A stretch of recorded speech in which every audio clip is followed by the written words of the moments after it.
Hello friends, welcome to sports allrounder YouTube channel. Kabaddi தான் என்ன ரொம்ப நாளாக காணும். கபடி நிறைய பேர் கம்ப்ளைண்ட் பண்ணிங்க, கிரிக்கெட் மிஸ் ஆகிறீங்க, வேர்ல்டு கப் வேறு வருது, கமான் டிசைட்னாங்க.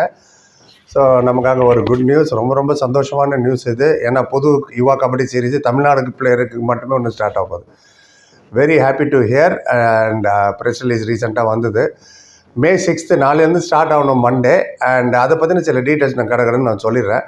கபடி இன்னும் ரொம்ப முக்கியம். டொமஸ்டிக்லேருந்து எப்படி இந்தியாவுக்கு விளையாண்டாங்களோ ஒரு காலத்தில், இப்போ டொமஸ்டிக்கில் பெர்ஃபார்ம்னு ஐபிஎல் விளையாடுறாங்க. ஐபிஎல்லேருந்து தான் தமிழ்நாடு பிரீமியர் லீக்னு ஒன்று உருவாச்சு. ஸோ அதை மாதிரி பார்த்தீங்கன்னா பிகேஎல் தான் இப்போது அல்டிமேட் கோல் எல்லாருக்கும். ஒன்றும் கேரியராகவே ஆக்கிக்கலாம். ஒரு 4-5 சீசன் விளையாண்டாலே சேலரிக்கு சேலரி ஆச்சு, ஃபேமுக்கு ஃபேம் ஆச்சு, அட்வர்டைஸ்மெண்ட் ரெவென்யூ அது இதுன்னு நிறைய ரெவென்யூ உங்களுக்கு ஓப்பன் ஆகுது. கபடி கிரிக்கெட்டுக்கு அப்புறம் ஹைலி வாட்ச்னா அது கபடி தான். இந்தியாவில் ஆல் ஓவர் த வேர்ல்ட்லேயே இந்தியா அண்ட் ஈரான் தான் டாப் டீம்ஸ். உங்களுக்கு தெரியும், நிறைய பேஜ் பிகேஎல் பற்றி. உங்களோட ஆதரவு ரொம்ப தேங்க்ஸ். யுவா கபடி சீரீஸ் இப்போதைக்கு நிறைய நடந்திருக்கு. இப்போ ஃபார் எக்ஸாம்பிள் 2022 3 நடந்தது. சம்மர் எடிஷன் யுவா கபடி சீரீஸு, மான்சூன் எடிஷன், அப்புறம் வின்டர் எடிஷன்னு. 2023 பார்த்தீங்கன்னா கேஎம்பி யுவா கபடி சீரீஸ்னு ஒன்று, அப்புறம் சம்மர், மான்சூன், வின்டர் எடிஷன் 4 விதமான யுவா கபடி சீரீஸ் அந்த 2023. இந்த வருஷத்து ஆல்ரெடி 2 முடிஞ்சிருக்கு. ஜேஎஸ்ஜி உமன்ஸ் யுவா கபடி சீரீஸ், உமன்ஸ்க்காக உள்ளது ஒன்று முடிஞ்சு, இன்னொன்று கேஎம்பி யுவா கபடி சீரீஸ் 2024 அது 2 முடிஞ்சு. இதுதான் இப்போ first Yuva kabaddi series only for Tamil Nadu. New journey, ரொம்ப சந்தோஷமாக இருக்குது. அண்ட் இப்போதைக்கு பார்த்தீங்கன்னா இதுதான் 10வது யுவா கபடி சீரீஸ்னு வச்சுக்கோங்க. லாஸ்ட் 3 வருஷத்தில் வேறு பேரில் வேறு செட் ஆஃப் பிளேயர்ஸ் விளையாடுவாங்க. New journey. இன்னும் யுவா கபடி சீரீஸ் தமிழ்நாடு கிளப்புக்கு மட்டும்ன்ற போது ரொம்ப சந்தோஷமாக இருக்குது. ஏன்னா தமிழ்நாடு இந்த மாதிரி சீரீஸ் இல்லாத எல்லாராலையுமே ஐபிஎல் விளையாட முடியாது. அதனால தான் நாங்கள் சொல்கிறது, ரஞ்சி ட்ராஃபி விளையாடுங்க, சையத் முஸ்தாக் விளையாடு, திலீப் ட்ராஃபி விளையாடு, கிராஸ் ரூட்லேருந்து மேலே வரணும், அப்போ தான் நீங்கள் லாங்காக பெர்ஃபார்ம் பண்ண முடியும்னு. கபடிக்கும் அதே மாதிரி தான். இந்த மாதிரி ஃபார்மேட் இல்லாதப்பவே நமக்கு சூப்பர் பிளேயர்ஸாக ஒரு காலத்தில் கிடச்சிட்டு இருந்தாங்க. உங்களுக்கு தெரியும், அது சேரலதான் ஆகட்டும், அஜித் குமார், விஸ்வநாத் எல்லாம். சுதாகர்லாம் யுவா கபடி சீரீஸ்லேருந்து பர்ஃபார்ம் பண்ணி வந்தவர். அதுவான உங்களுக்கு பல ஊர்லேருந்து எல்லா ஸ்டேட்லேருந்து வந்தாங்க. ஸோ அதில் நிறைய பேருக்கு சான்ஸ் கிடைக்கல. தமிழ் பாய்ஸுக்கு சொல்கிறேன், அந்த யுவா கபடியில்.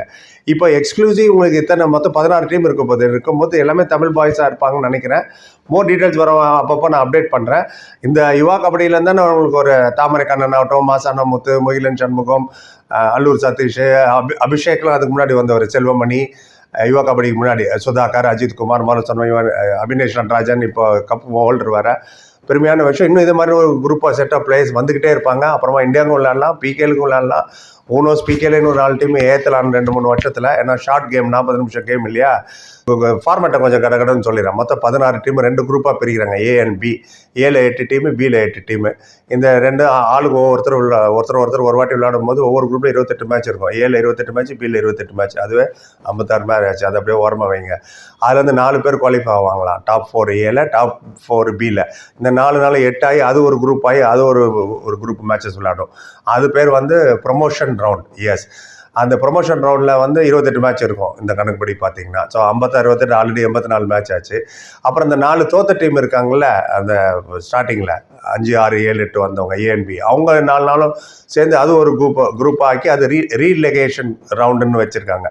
மேபி அதில் ஜெயிக்கிறவங்களுக்கு போக பார்த்தீங்கன்னா ப்ரொமோஷன் கிடச்சி மேலே வருவாங்களா இருக்கும் அடுத்த சீசனுக்கு. அது தெரியல. வி ஹவ் டு வெயிட், இன்னும் மோர் அப்டேட் வர்றதுக்கு. அப்புறம் இது எல்லாத்தையும் முடிஞ்சு கடைசியாக பார்த்தா அந்த இதில் 4 எடுத்து சமிட் ரவுண்டு, இந்த டோர்னமெண்ட் முடியும் போது சமிட் ரவுண்டுன்னு ஒன்று இருக்குமா. அதில் 4 qualifier, 4 eliminator and 2 semi-final qualifiers, அப்புறம் 2 செமிஃபைனல், ஒரு ஃபைனல். இப்போதைக்கே இதுவே கொஞ்சம் கன்ஃபியூஸ்டாக தான் இருக்குது. போக பார்ப்போம். இது ஏன்னா எனக்கு அவ்வளோ புரியல. ஒன்று நிச்சயம் 120 மேட்சுக்கு மேலே இருக்குது கண்டிப்பாக. அது டெய்லி 2 மேட்சா, டெய்லி 3 மேட்சா என்னன்னு தெரியல. எனி மொமெண்ட் அனௌன்ஸ்மெண்ட் வரும். எந்தெந்த டீமும் இன்னும் அனௌன்ஸ் ஆகலை, ஒர்க் அவுட் பண்ணிட்டு இருக்காங்க. வென்யூ வந்து ஐ திங்க் வேலம்மாள் போதி கேம்பஸ்ன்னு பொனேரியில் இருக்குது, சென்னை. அங்கே தான் நடக்கிறது இப்போதைக்கு படித்தேன். And live will be fan க்ரௌட்லேயும் அண்ட் வெப்சைட்லேயும் வரும்னு இருக்காங்க. பார்ப்போம் போகன்னு. நல்லது தானே. ஏன்னா பிகேலுக்கே நீங்களே ஆவலாக முடிஞ்சு போச்சு. 2 மாதம் ஓடிடுச்சுங்க பிகேல் முடிஞ்சு. 11 அனௌன்ஸ்மெண்ட் எனி மொமெண்ட் வரும்னு பார்த்தா திடீர்னு இந்த அனௌன்ஸ்மெண்ட் வந்துருங்க. எனிவே நமக்கு தேவை கபடி தானே. கபடி பற்றி நிறைய பேசுறது, உங்களை நிறைய நம்ம இன்ட்ராக்ட் பண்ணலாம். நீங்களும் நிறையா கற்றுக்குறீங்க. உங்கள்கிட்ட நான் நிறையா கற்றுக்குறேன். கபடி விஷயமாகட்டும், கிரிக்கெட்டு நிறைய போடுறோம். பிடிக்குதோ இல்லையா எனக்கு அதையும் போய் ஒரு கமெண்ட் போட்டு வளர்த்து விடுங்க. அந்த சப்ஜெக்டையும் கிரிக்கெட்டையும் மேக்ஸிமம் ட்ரை பண்ணி எல்லா மேட்சஸும் கவர் பண்ணுறோம். எங்களுக்கு தேவை உங்கள் ஆதரவு தான். ஒரு 4 பேர் பார்க்குறது 5 பேர் பார்க்குறதுனா உங்களுக்கு தெரியும் கஷ்டம். நல்ல வியூஸ் போச்சுன்னா எல்லாமே நிறைய பேச வாய்ப்பு இருக்குது. இதிலலாம் நீங்கள் எப்படி கலந்துக்கணும், அடுத்த வருஷம் நீங்கள் விளையாடலாமா, பேரண்ட்ஸாக இருக்கிற நீங்கள் உங்கள் பசங்களை சேர்க்கணுமா, இதை பற்றின டீட்டெயிலாக நான் நிறைய ஆராய்ஞ்சு கொண்டு வந்து அப்புறம் போடுறேன். நான் அப்படி தான் கிரிக்கெட்டுக்கும் போட்டேன். சிஎஸ்கே கிரிக்கெட் அகாடமி பற்றி நிறைய பேசியிருக்கேன் நான். துறை பக்கமாகட்டும், சேலம், கோயம்புத்தூர், திருநெல்வேலி, திருச்சி, மதுரை, ஹோசூரில் ஒன்று திறந்தாங்க, லண்டன் வர திறந்தாங்க ஒன்று, யூஎஸ்ஏல வர திறந்தாங்க. அதை பற்றி எல்லாம் ப்ரொமோட் பண்ணி இதே வீடியோவில் போட்டிருக்கேன். ப்ரைவேட்டாக பார்த்தீங்கன்னா சென்ட் பீச் ஸ்கூலில் உள்ள கிரிக்கெட் அகாடமின்னு அதெல்லாம் எப்படி சொன்னால் அதில் நிறைய பேர் என்கிட்ட கேள்விகள் கேட்டு அதில் போய் கலந்துருக்காங்க. ஸோ அதே மாதிரி இந்த சேனல் நீங்கள் சப்ஸ்கிரைப் பண்ணி வச்சிங்கன்னா இது அப்பப்போ எனக்கு இன்ஃபர்மேஷன் கிடைக்கும் உங்களுக்கு அப்டேட் பண்ணுவோம். எப்படி இதில் நீங்கள் கலந்துக்கணும்னு கேரியராகவே கூட ஆக்கிக்கலாம், இல்லை பேரலாகவே போகலாம். ஸ்டடீஸ் கூட ஸ்போர்ட்ஸு போகணும். Sports will teach you lot of things. Sports தான் உங்களுக்கு டிசிப்ளின் டீச் பண்ணோம். விளையாடுறீங்களோ பார்க்குறீங்களோ அட்லீஸ்ட் பாருங்கள் டிவிலையானோ. நிறைய discipline take it easy policy உங்களுக்கு வரும். எதையும் நீங்கள் ஒரு ஸ்போர்ட்டிவாகவும் யதார்த்தமாகவும் எடுத்துப்பீங்க. எல்லாத்தையுமே சீரியஸாக மண்டையில் போட்டு உடச்சிக்க மாட்டேங்க. இப்படி பண்ணிட்டே அப்படி பண்ணிட்டே அதெல்லாம் வரவே வராது. Sports is very important for everybody லைஃப்பில் சொல்கிறேன். நான் எங்கள் காலத்தில் இதெல்லாம் கிடையாது, கிரிக்கெட்டில் கூட கிடையாது.